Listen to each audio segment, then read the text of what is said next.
ng China o China.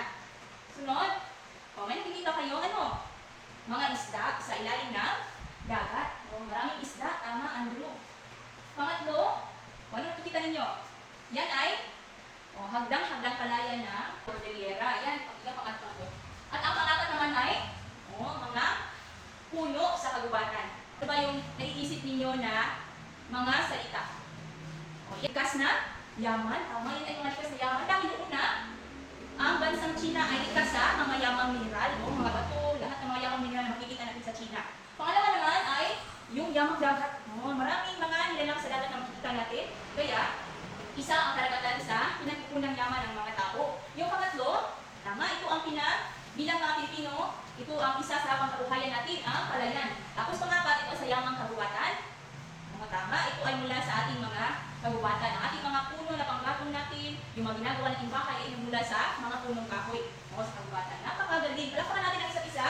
Marami na kailangan na malaman muna natin ang apat na layunin. Una-una, natutukoy ang iba't ibang uri na likas na yaman sa bawat rehiyon ng Asya. Natutukoy ninyo ano ba ang mga likas na yaman na mayaman ang isang rehiyon sa Asya. Pangalawa, naipapaliwanag ang kaugnayan ng likas na yaman sa uri ng kabuhayan sa Asya. Ano ba? Bakit kaya mahalaga ang kaugnayan ng mga likas na yaman na ito para sa kabuhayan nating mga tao? Ano bang nagagamit ng likas na yaman para tayo ay mabuhay? Pangatlong layunin natin ay naipapakita ang pagpapahalaga sa wastong paggamit ng likas na yaman.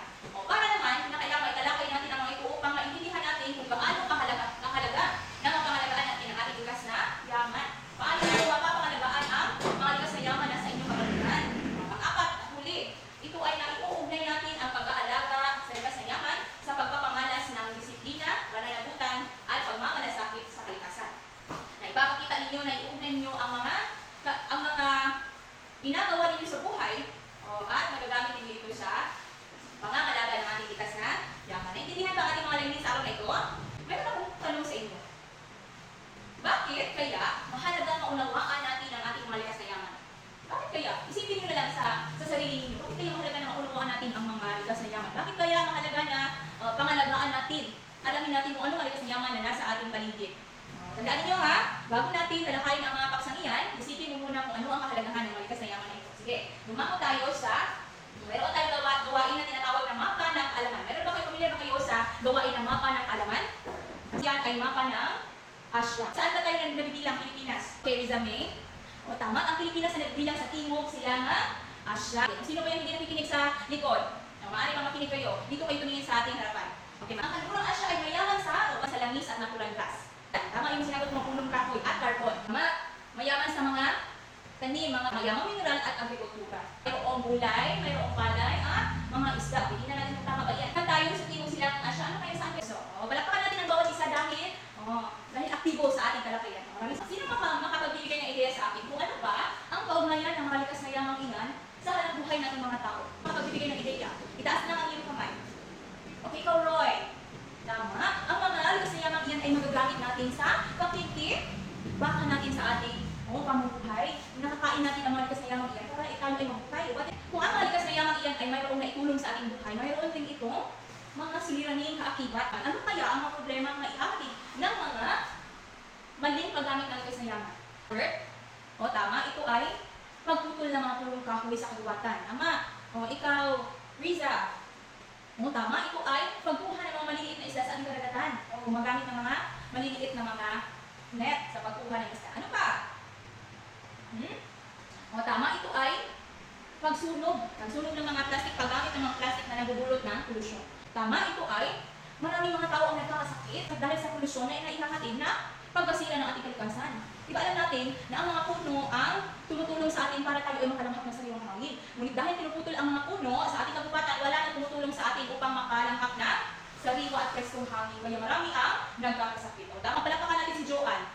Tama, hindi na sapat ang ating kinakain. Marami na ang nagugutom. Dahil ang ilan sa ating mga kapwa-tao ay naging abusado sa pagkuha ng likas na yaman. Gusto nila ng sobra. Kaya hindi na sapat para sa ibang mga tao ang likas na yaman na dapat sana ay paghati-hatian natin mga tao. Tama, very good Rex. Dahil mayroon siyang ideya. Kung ang bansa ay nagiging maunlad dahil sa likas na yaman, paano mo maipapakita ang iyong responsibilidad sa kalikasan? Tama, magtanim na pinakasimpleng paraan ngunit malaki ang epekto nito sa ating kalikama. Roy, ito ang pagtapon ng basura sa tamang lalagyan.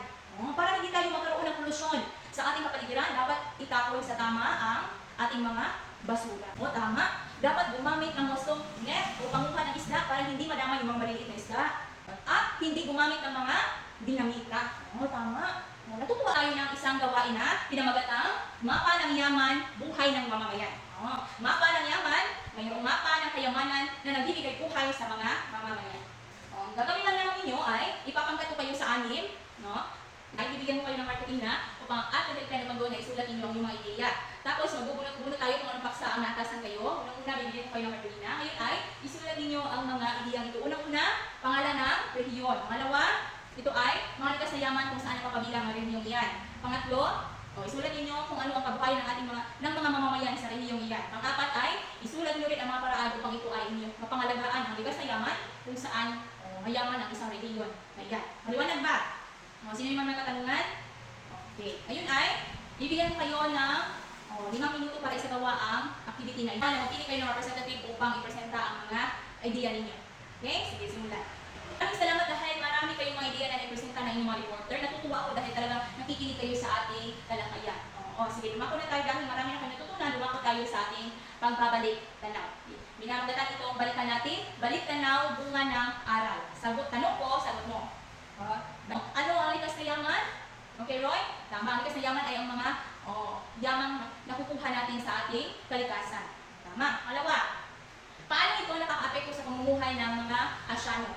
Paano ito nakaka-apekto? Ikaw, Richie. Tama, ang likas na yamang iyan ay nakakatulong upang tayo ay mabuhay bilang mga tao dito sa ating mundong ginagawa. Okay. Pangatlong tanong, paano natin ito mapapangalagaan? Tama, tayo ay taas na kamay. Nola, ito ay pagtanim ng mga punong kahoy. Tama. Ikaw, Jane. Itapon ng mga basura sa tamang lalagyan. Ikaw, Shane. Huwag gumamit ng plastic. At huwag sunugin ang mga plastic. Tama. Pag ikaw raw ay maging isang pinuno ng inyong bayan, paano mo gagamitin ang likas na yaman upang hindi ito maubos at mapakinabangan ng susunod na henerasyon? Tama. Ang sinabi ni Chris kapag siya ay maging pinuno raw, ay gagawa siya ng batas ipapatupad niya ang mga batas na nangangalaga sa ating likas na yaman. Tama naman, di ba? Kasi kapag ikaw isang pinuno, mayroon kang kapangyarihan na ipanukala at isa buhay ang mga batas na nangangalaga sa ating kalikasan. Ngayon ay magkakaroon tayo ng individual na activity. Yan ay sasagutan ninyo. Ano natin ang isa dahil nakapasa? Okay, ngayon ay magkakaroon tayo ng takdang aralin. Ako'y tagapangalaga ng kalikasan. Yan ang pangalan ng inyong ibubuhit. Umuwi kayo ng malikas na yaman kung saan mayaman ang inyong barangay. Pagkatapos, mulat kayo ng 3 hanggang 5 pangungusap na nagsasabi kung paano mapapangalagaan ang likas na yaman sa inyong barangay. Wala na pag makikita ko sa pangungusap ninyo na mayroon kayong disiplina, pananagutan at malasakit sa malikas na yaman. Maliwanag ba? Okay, bilang pagkatapos ng ating klase, mag-iwan ako ng tatlong left. Una, magdasal. Pangalawa, mag-aral at mag-ingat palagi. Naway ang pagkatutong ito ay makatulong sa inyo na mapaunlad ang inyong sariling alaman at mapaunlad ang inyong pagkatao. Pakipulot mo na yung mga kalat sa paligid, pakiayos ang